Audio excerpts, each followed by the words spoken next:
जय श्री कृष्ण, जय श्री राम, जय गौ माता, जय राधे श्याम। और आप सब कैसे हैं? आप देख रहे हैं हमारा तुलसी तपोवन यूट्यूब चैनल। भदौरिया जी, इस वीडियो में हम चर्चा कर रहे हैं कि आज गीता जयंती है और गीता जयंती के समय पर 18वें अध्याय का कितना बड़ा प्रभाव। और ये बात उत्तराखंड में कही गई है।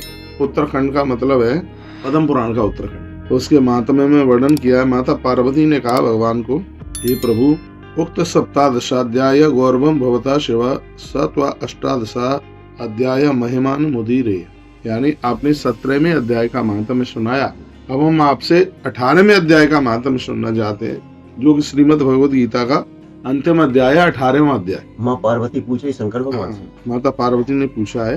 तो भगवान शंकर कहते हैं कि गीता के 18वें अध्याय के 5 श्लोकों का जो नित्य उसका पाठ कर लेता है, उस व्यक्ति को इंद्र पद की प्राप्ति हो जाती है। पूरा अध्याय तो बहुत ज्यादा हो गया है, सिर्फ यदि 5 श्लोकों का भी प्रत्येक दिन पाठ कर लिया जाए, और फिर जब गीता जयंती पर पाठ कर रहे हैं तो फिर तो बात ही क्या है।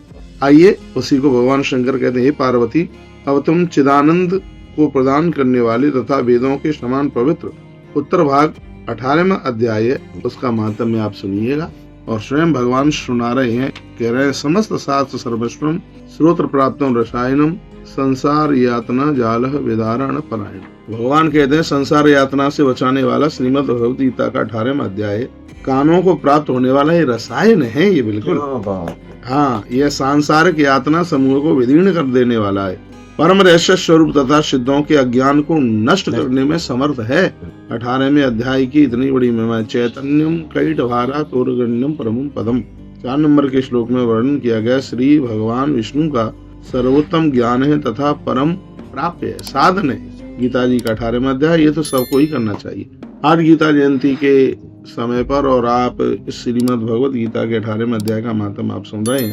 ये अध्याय विवेक लता का मूल है, काम क्रोध आदि दोषों को दूर करने वाला है, इंद्र आदि देवताओं को विश्राम प्रदान करने वाला है ये जी। इसकी इतनी बड़ी महिमा बताई गई है। पाठ मात्र पराभूता काल किंकर गर्जितम, कलियुग के दोस्त तब तक ही गर्जना करेंगे जब तक आप श्रीमद् भगवद गीता का पाठ नहीं करते हैं। गीता जी का पाठ रोज करना चाहिए। इसका पाठ करने मात्र से काल के दूतों की गर्जना को पराजित कर देने वाला ये पाठ है। अष्टोत्तर शत व्याधि, 108 बीमारियां होती हैं जी, ऐसा बताते हैं, इस ग्रंथ में लिखा है 108 बीमारियां व्यक्ति को लगती। श्रीमद् भगवद गीता का 18वां अध्याय 108 बीमारियों को खत्म कर दे। यह इसकी इतनी बड़ी महिमा है। ये हंस के समान चलने वाली दिव्य विद्या है। इसमें श्रेष्ठ रहस्य है। ये तीनों उत्पातों को, महापातकों को नष्ट कर देने वाला अध्याय है। जिस तरह कालों में भगवान कहते हैं मैं नित्य हूँ, पशुओं में भगवान शंकर कहते हैं पशुओं में माता कामधेनु को श्रेष्ठ कहा गया, मुनिंद्रों में भगवान व्यास को श्रेष्ठ कहा गया, और देवताओं में इंद्र श्रेष्ठ है और इंद्र से भी महान बृहस्पति श्रेष्ठ है। जैसे रसों में अमृत श्रेष्ठ है, पर्वतों में कैलाश श्रेष्ठ है, देवताओं में इंद्र श्रेष्ठ है, तीर्थों में जैसे पुष्कर श्रेष्ठ है। पुष्कर को बहुत श्रेष्ठ माना गया। तीर्थानाम पुष्करम तीर्थम यथा पुष्पेषु पंकजम, फूलों में कमल का फूल ज्यादा श्रेष्ठ है। सभी लोगों की पतिव्रता नारियों में अरुंधति माता श्रेष्ठ है। यज्ञों में अश्वमेध यज्ञ श्रेष्ठ है। उद्यानों में नंदन वन श्रेष्ठ है। रुद्रों में वीरभद्र श्रेष्ठ है। और दानों में पृथ्वी का दान बहुत श्रेष्ठ है। वर्णन किया गया धरती का दान बहुत ज्यादा इसको श्रेष्ठ बताया गया। फिर कहा गया कि नदियों में गोमती नदी को बहुत श्रेष्ठ माना गया, जो श्री द्वारका जी में बह रही है। लोक संसार में जैसे श्री हरि का क्षेत्र बहुत ज्यादा श्रेष्ठ है, द्वारका इत्यादि बहुत ज्यादा श्रेष्ठ है। क्या क्या अद्भुत बातें कही गई हैं। लिखा यथा लोके हर क्षेत्रम प्रशस्तम धर्म कर्मस, भगवान का ये क्षेत्र द्वारका बहुत श्रेष्ठ है।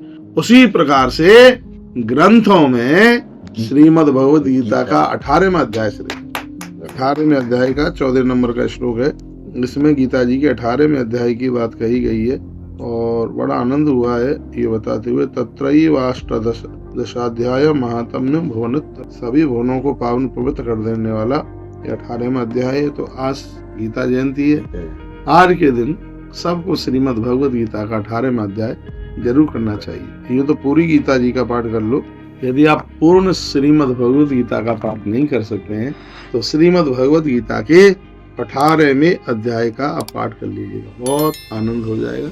आनंद तो इतना हो जाएगा कि आनंद बिल्कुल बरसेगा। आनंद ही आनंद बरस रहा भगवान आपके चरणों में। चरणों में मिलता है सच्चा सुख केवल भगवान तुम्हारे चरणों में। सर्व पुण्य स्रो रत्नः भूतेन आत्मस्त्रो भवेत्। सभी पुण्यों को देने वाला है यह। एक ब्राह्मण देवता ने गोदावरी के किनारे पर बहुत ज्यादा तप किया। भगवान नारायण ब्राह्मण का वेश बना करके आए और ये कह दिया कि तुमने श्रीमद् भगवद गीता के 18वें अध्याय का पाठ 66 वर्ष तक किया है, प्रत्येक दिन किया है, तो इसका फल ये है कि तुम्हें इंद्र की गद्दी मिलेगी। सुनिए कि उस ब्राह्मण को इंद्र पद दिया गया और उस ब्राह्मण ने शीघ्र ही इंद्र पद पहले वाले इंद्र को समर्पित कर दिया था। मुझे नहीं चाहिए भगवान के अलावा कुछ भी। तो ये श्रीमद् भगवद गीता के 18वें अध्याय की महिमा हमने आपके बीच में रखी है। और आज एकादशी है, मोक्षदा एकादशी है। आप सभी को मोक्षदा एकादशी की बहुत मंगलमय बधाई और शुभकामनाएं। वीडियो आगे जरूर भेजिए जिससे और भी लोग इससे लाभान्वित हो सके। ऐसे हमारे साथ जुड़े रहिए और घर की एक रोटी गौ माता के लिए दीजिए। क्यों? इसलिए गाय बचेगी तो ही देश बचेगा। हर हर महादेव, हर हर महादेव। जय जय श्री राधे।